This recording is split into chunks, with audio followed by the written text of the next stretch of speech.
Hello there, Marcus Bronzy here reporting for Trek Culture. Now, Star Trek is one of the world's most beloved franchises. Not only that, it's one of the longest running and most diverse, both in terms of cultural representation and the sheer volume of entries in the franchise. This series is going through a hell of a renaissance now, with the launch of Picard, Discovery, Short Treks, and the up-and-coming animated series from the California-class support ship called Lower Decks. It's fair to say Star Trek has gathered some serious momentum and is flying into the 2020s at maximum warp. But it hasn't always maintained a course towards success. In its almost 55-year run, Star Trek has had its fair share of ups and downs. It's hardly surprising that across 6 decades, 9 different TV series, including the anticipated Lower Decks, 13 movies, and a web series, not to mention a vast expanded universe including fan fiction entries, Star Trek has had its wobbles along the way. So, here we go. 10 moments that almost killed Star Trek. Number 10. The first pilot. It was almost over before it even began. In 1965, Gene Roddenberry completed The Cage, the pilot episode for Star Trek. Problem was, the network wasn't interested at all and rejected it. A fairly standard occurrence in those days, like many pilots before, it just didn't find its place and Star Trek wasn't to be. Unbelievably, in a practically unheard move, NBC, who funded the pilot, decided to pay for another one. The story and the cast were overhauled. It was in this second pilot that we were introduced to Kirk. The only remaining central cast member from the original pilot was Spock. Gene Roddenberry was so enamored with him that he fought with the studio to retain the character. And of course, Roddenberry was right, because Spock, well, he's a cultural icon. There is no Trek without Spock. The network loved the new crew, and the new pilot and Star Trek was a go, ready to maneuver around a certain demise time and time again in years to come, as I'm about to explain in our next few entries. Before I get to that though, most of the original pilot was retconned into the first episode of Star Trek, but fans didn't see this original episode in its entirety until 1988. It took a long time, but the characters and events from that ill-fated Cage pilot finally made their way onto the center stage of Star Trek, with the Kelvin Timeline movies and Discovery expanding on them to great effect. I mean, Captain Pike after season 2 of Discovery? Who doesn't love him? Give that man a series, I say. Number 9. Near cancellation after season 2. That's right. The original series, season 2, Star Trek almost got its neck cut again. Throughout its first season, Star Trek's ratings were never really enough to fill the studio's execs with beaming confidence anyway. Then, in season 2, the ratings slipped even more. Rumours of cancellation were inevitable, and most of the cast were so convinced that they weren't getting a third season, they even started looking for other work. Thankfully, though not enough in number to bolster those ratings, the fans were vocal enough to swing the series' fortunes. On hearing rumours that the show was in line for cancellation, fans supported by the press launched a massive letter-writing campaign inundating the studio with pleas to renew the series. The studio received so many letters that they basically had to ask fans to stop by putting an actual announcement at the closing credits of one of the final season 2 episodes, which stated that Star Trek would be returning, just to shut everyone up. Now, Star Trek fans have been a determined bunch since the start, and I love you guys for that, because that is when the fans get involved and save a series. And in this case, you save Star Trek, man. Number 8. Cancelled, but for real this time. After just one more season, which some would deem as dubious in quality, well, I mean, we saw Kirk being ridden like a horse.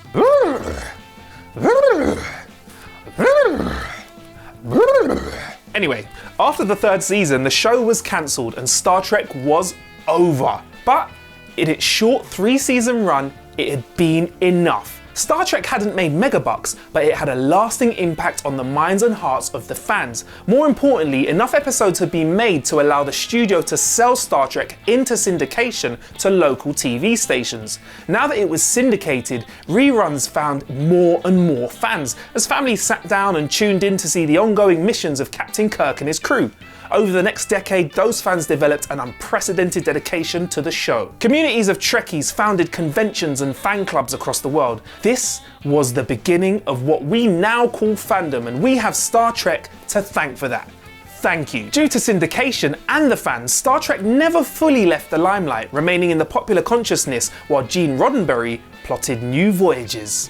It would be 10 years before Star Trek did offer anything new, but in that time its fan base grew and grew, and though the franchise was essentially dormant, its influence was rocketing. Number 7. A decade in development. Greythor.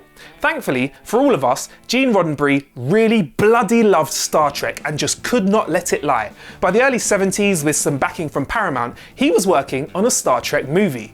Not the kind of Star Trek movie that I think you're aware of. Though the studio's confidence was bolstered by the show's success in syndication, they weren't going to bet the farm on Star Trek. The support they were willing to provide was of the low-budget TV movie kind. A couple of scripts were developed, one concerning a godlike race of artificial beings, and the other revolving around a godlike creature trapped on a planet. Sound familiar? I think so. They ultimately made their way into Star Trek movies anyway, but this time around, Paramount rejected them. The studio then decided that it didn't want a movie and asked for a new TV show instead.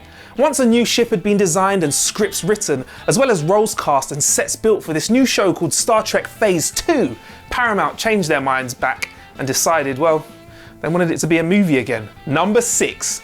Movie Misfire.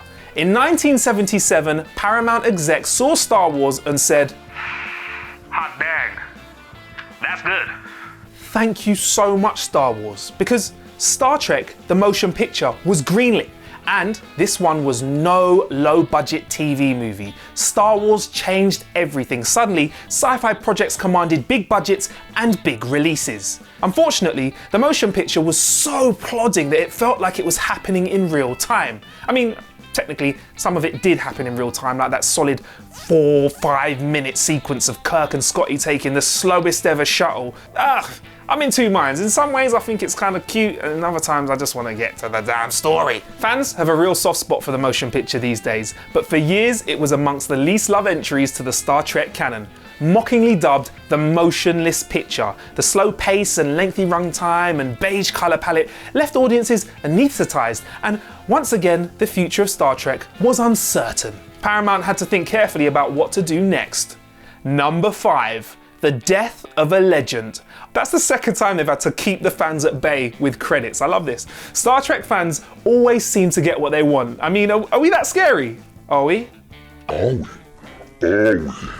Number 4. Mean Gene. Star Trek was really precious to Gene Roddenberry, and this sometimes led to him being aggressively protective of what it should be and what it should represent. When he didn't like something, he let everyone know it. He openly slated any element of the property that he didn't approve of. Roddenberry wanted his own way, and when he didn't get it, he kicked off. He created Star Trek and understandably thought it was his. As Star Trek grew, naturally, more and more people were involved, and more people were making the decisions. At the same time, due partly to misfires like the motion picture, Roddenberry was edged slowly out of the captain's chair, and despite this, he always managed to maintain significant influence over the franchise.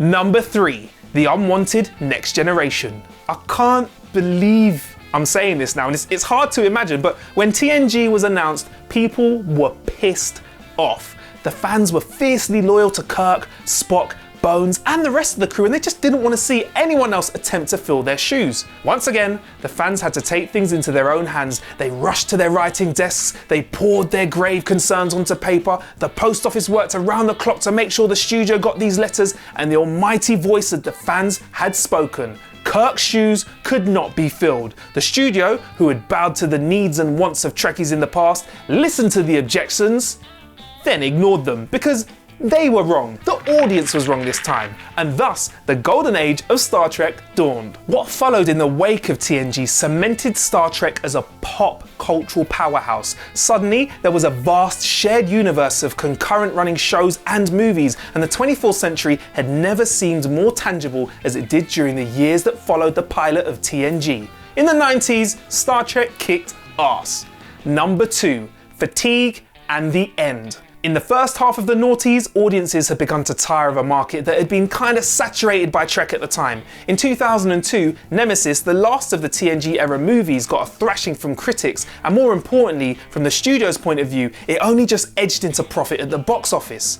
And then, in 2005, Enterprise aired its final episode, which also got a thrashing from critics and fans. Like The Next Generation, DS9 and Voyager, Enterprise kicked off with a couple of shaky seasons, but unlike The Next Generation, Deep Space Nine DS9 and Voyager, it didn't really manage to shake the wobbliness, and the fans were less forgiving. People just weren't watching them anymore.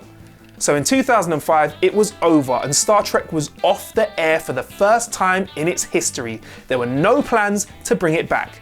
Party done. The party was finished, and thus began the dark times. Number 1. Discovery. Now, it seems the writers of Discovery set themselves up for a hard job right from the start. Now, with a franchise of such breadth and complexity, and fans so forensic in their attention to detail, it was always going to be impossible to protect and respect the continuity in the time period that Discovery is set. The first season was plagued from the start. There were problems with constant production delays and issues with casting and also rewrites, and the co-creator and showrunner Brian Fuller, a man of fine Star Trek pedigree, having worked on Deep Space Nine and Voyager, was mysteriously fired before filming was completed. The next hurdle came after it was released. The fans bloody hated it, and true to form, they were extremely vocal about their distaste, this time on the internet rather than a letter, which meant it took way less effort to curse out Trek, and there were way more chances of people seeing it being cursed out. Their grievances were numerous, but the most resounding issue was that the show just didn't feel like Star Trek. It was dark,